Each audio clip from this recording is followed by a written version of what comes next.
Graça e paz, meu irmão, gratidão damos a Deus pela oportunidade de meditarmos nesse momento na palavra do Senhor.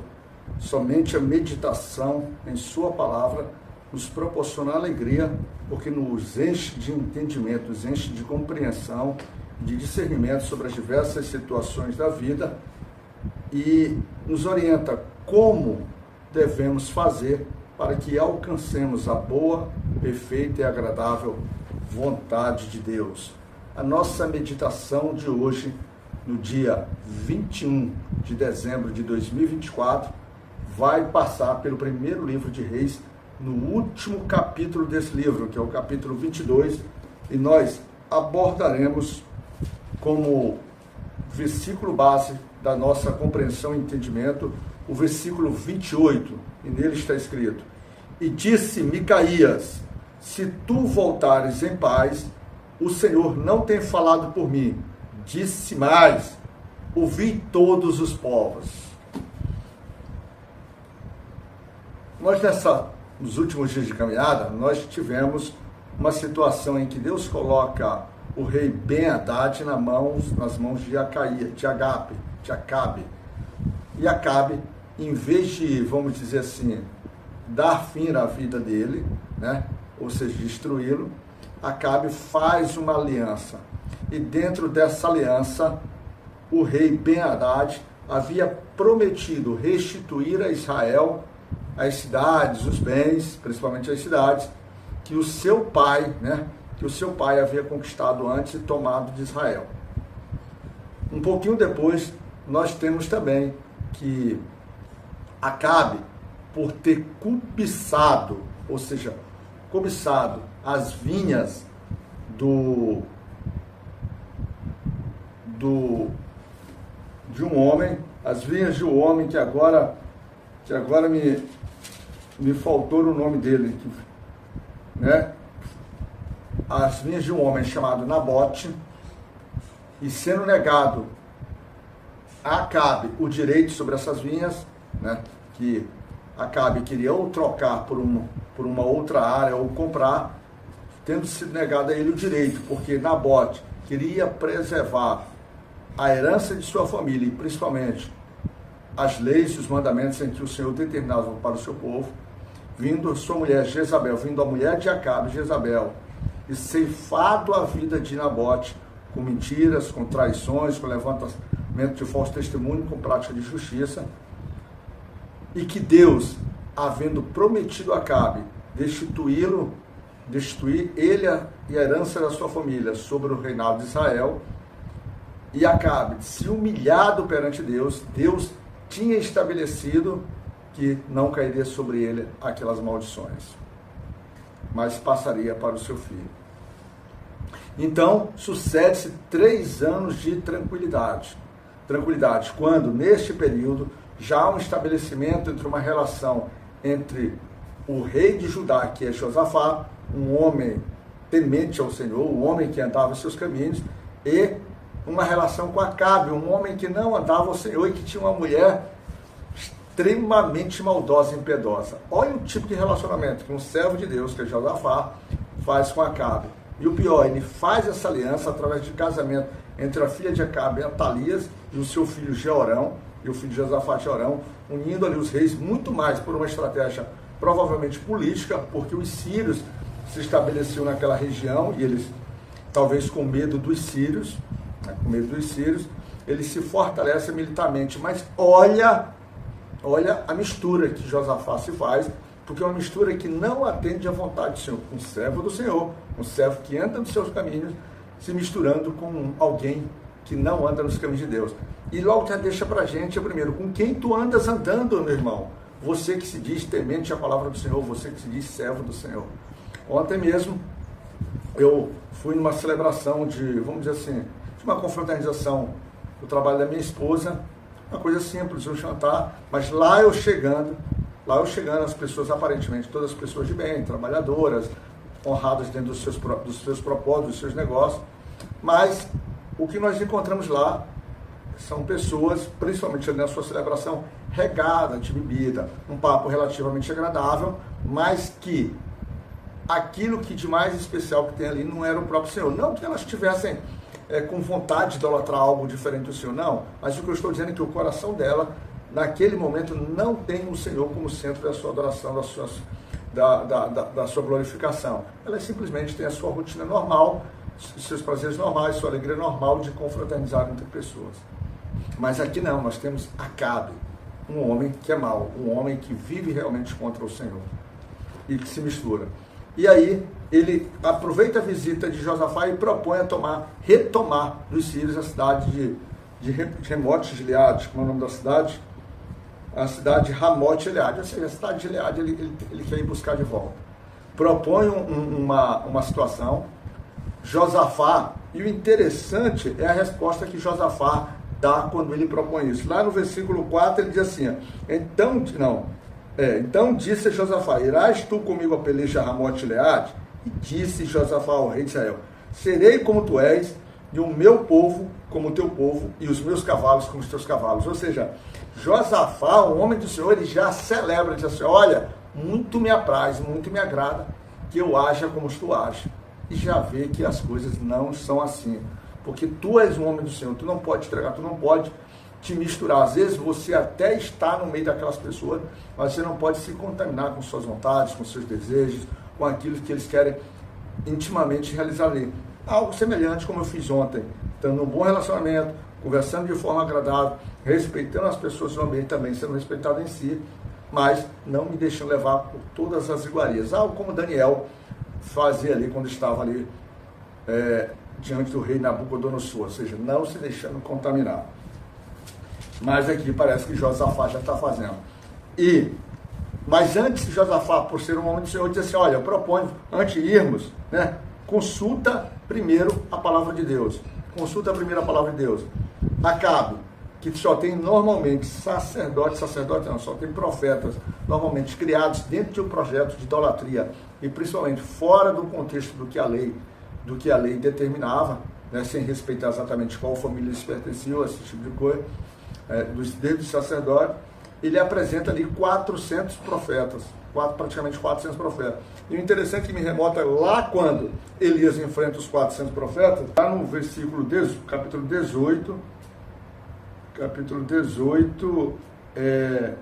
versículo 19, diz assim, agora, pois, envia junto a mim todo Israel no Monte Carmelo, como também os 450 profetas de Baal e os 400 profetas de Aserá, que comem da mesa de Jezabel. Você observa que esses 400 aqui, eles efetivamente não estavam lá quando Elias os destruiu. Não estavam. Então, muito provavelmente, sejam esses originários profetas aqui.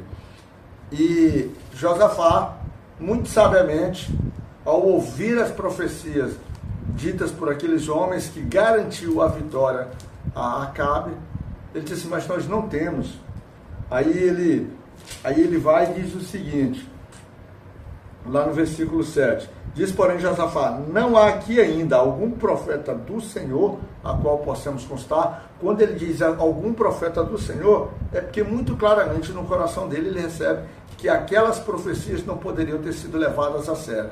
Quando aparece o personagem chamado Micaías, mas aí dá uma confusão, porque Micaías, primeiro, Acabe, diz que ele só faz profetização contra o rei.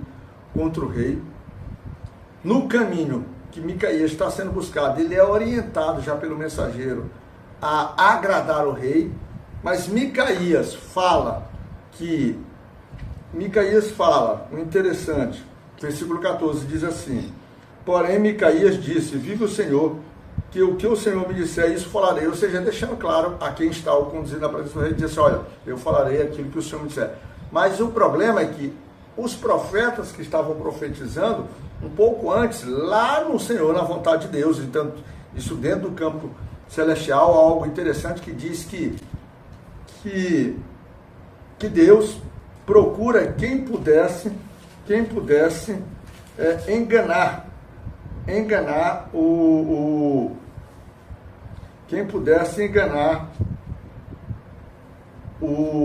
Acabe. E aí diz que tem vem, aí diz que tem lá no versículo 21, então saiu um espírito, se apresentou diante do Senhor e disse, eu induzirei, e o Senhor disse com que? E disse ele, no 22, eu sairei e serei um espírito da mentira na boca de todos os seus profetas, disse tu, induzirás e ainda prevalecerás e fazes assim. E aqui já começa um incômodo muito grande, como se Deus dissesse assim, então Deus vai fazer com que um anjo, um espírito, um anjo se revestisse e trouxesse mentiras. E o interessante é que Micaías, quando chega, ele profetiza, ele confirma as mesmas profecias ditas pelos demais profetas, que ele reinaria, que ele, vamos dizer assim, que ele ganharia aquela batalha. E dentro desses profetas, quem efetivamente parecia que estava à frente deles, era um tal de Zedequias, filho de Kenaana. Então nós temos um incômodo, que um espírito mau, que diz que sai da parte do Senhor, coloca palavras de mentira na boca de cada profeta, fazendo com que o rei... Agora o interessante, se isso está acontecendo, é que quando Micaías chega, ele confirma isso. As pessoas, os que eu já ouvi falar sobre isso aqui, todos tratam que Micaías se colocou como de forma irônica. Eu, sinceramente, não consigo perceber isso. Mas também fico incomodado se o próprio profeta do Senhor efetivamente estaria sendo enganado por esse espírito do engano. Por quê? Porque aqui é como se fosse Deus utilizando o próprio Satanás, ou seja, dando permissividade para que Satanás agisse sobre a boca daqueles falsos profetas, mas quando vem o profeta do Senhor, como ele poderia então utilizar a própria boca do profeta? Mas Acabe não aceita, Acabe dizendo assim, não te conjurarei, por que tu mentes? Já te falei para tu falar para mim sempre a verdade. E aí, Micaías revela de fato qual é a profecia. Que é a profecia que se ele subisse naquele campo de batalha, ele morreria. Aí, ele dá essa profecia como certa, mas não aceita que ele manda prender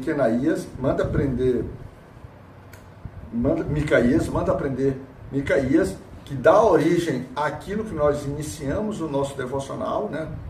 Que diz assim, rei, se tu fosse e voltares, Deus não fala sobre mim. Ele agora, ele não questionou mais, ele tem a certeza que aquilo é verdadeiro, ele projeta então que o rei Josafá deve ir como rei e ele vai se disfarçar, mas a justiça de Deus, ele se disfarça como se fosse um soldado.